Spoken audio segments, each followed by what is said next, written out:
step 8, we see if there is a crossing possible.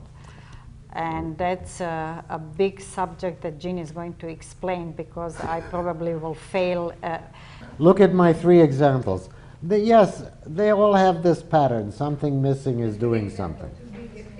Something not here is doing something. Yeah, that's the pattern. Yeah. But one of my examples was what I call the function of the argument, which means that rather than looking at how something is argued, you're looking at what it's doing there. Right. And the other one was the hollow brick, where you do have a felt sense. And while that all those 2 fit the same pattern, as you know, God knows what the more right way is here.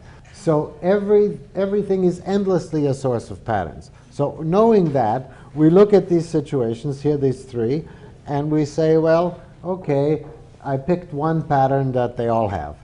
But if I look more exactly, the next thing we're going to want to do, this is step 8 already. Yep. Well, we're on schedule. The next thing we want to do is create theory. So I can't have my pattern be so simple that I end up, when I get to 10, with nothing more. Something's here and it's not here. You know? So I go back into these incidents now to see more pattern. Let me get another facet.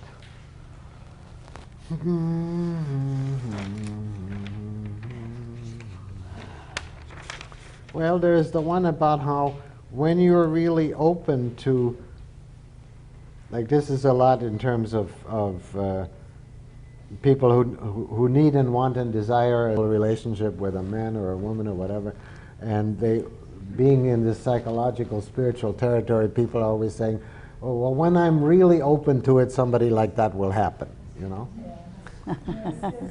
And I think you do need to be open to it so that somebody can happen. That part I agree with. But if you never go anywhere where such a person can exist, it also won't happen.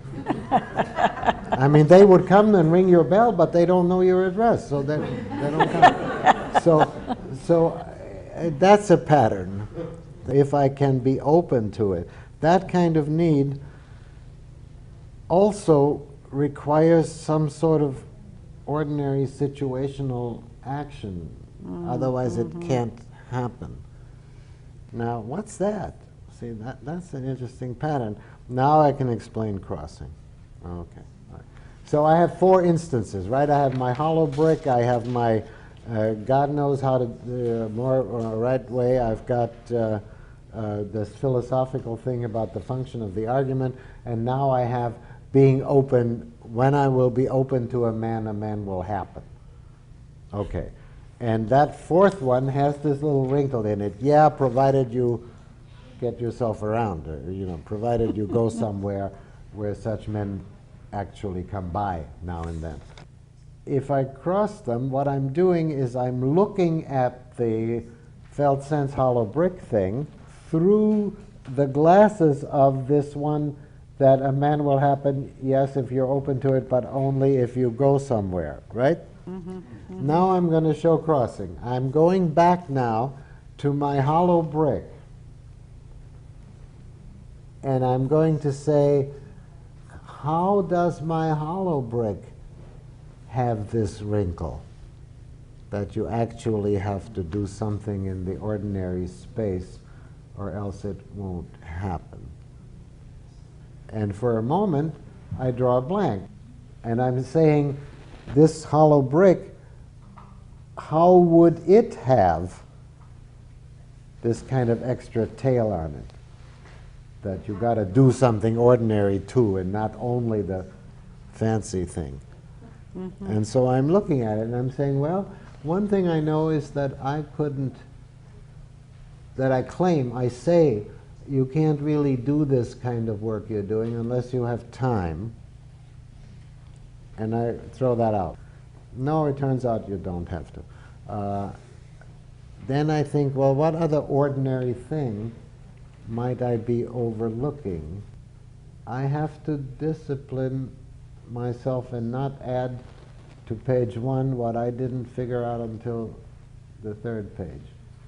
For the first time in many weeks, I could write it.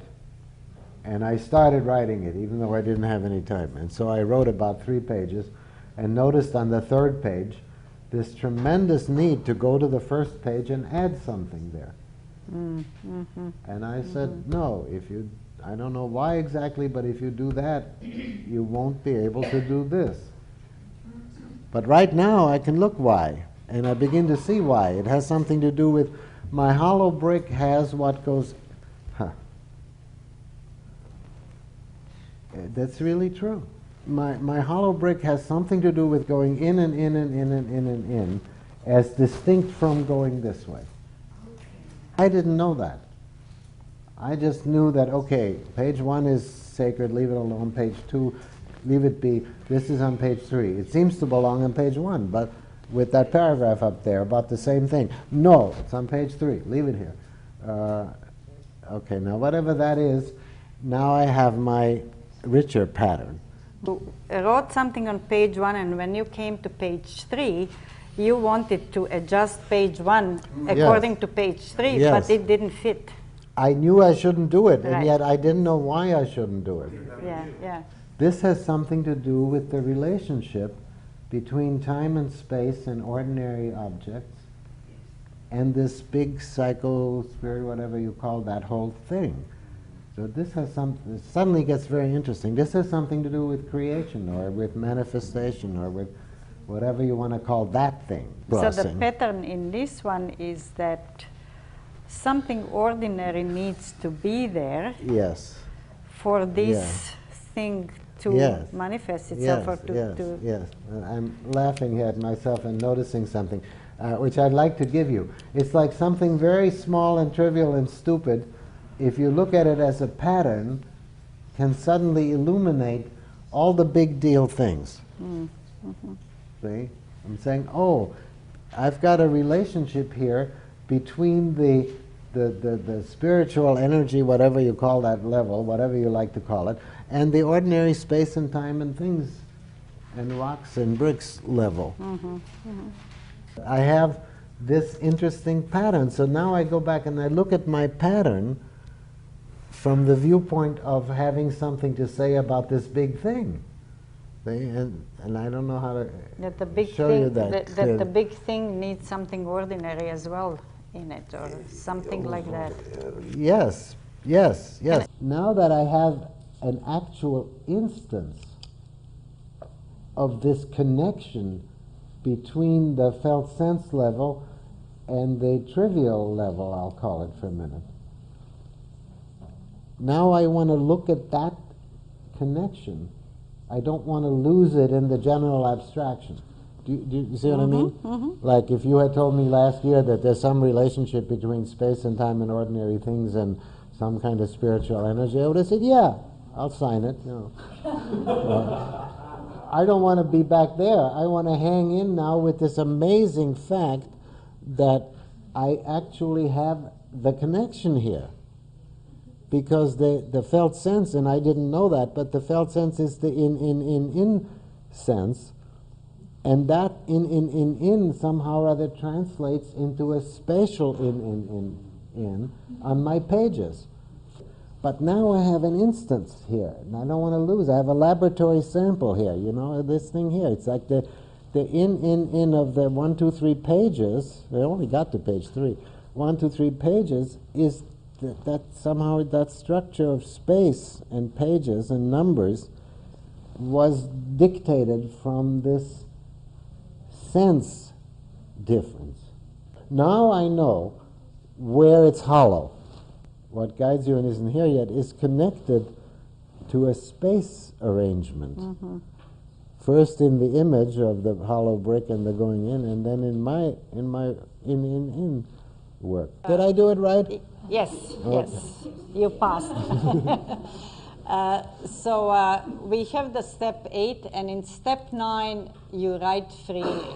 Now you write everything. To give you a real free space and the sense of achievement and accomplishment and being finished. In 9 you can't do anything wrong. So that step 10 is really a new second phase, a second purpose, which you don't have to have. So step 9 is, as Nada said, is the, well, you can write a page and a half just now to write it all up, but then again you can write for the next 5 years. You can write papers, poems, whatever you want, letters, any form. So you're finished.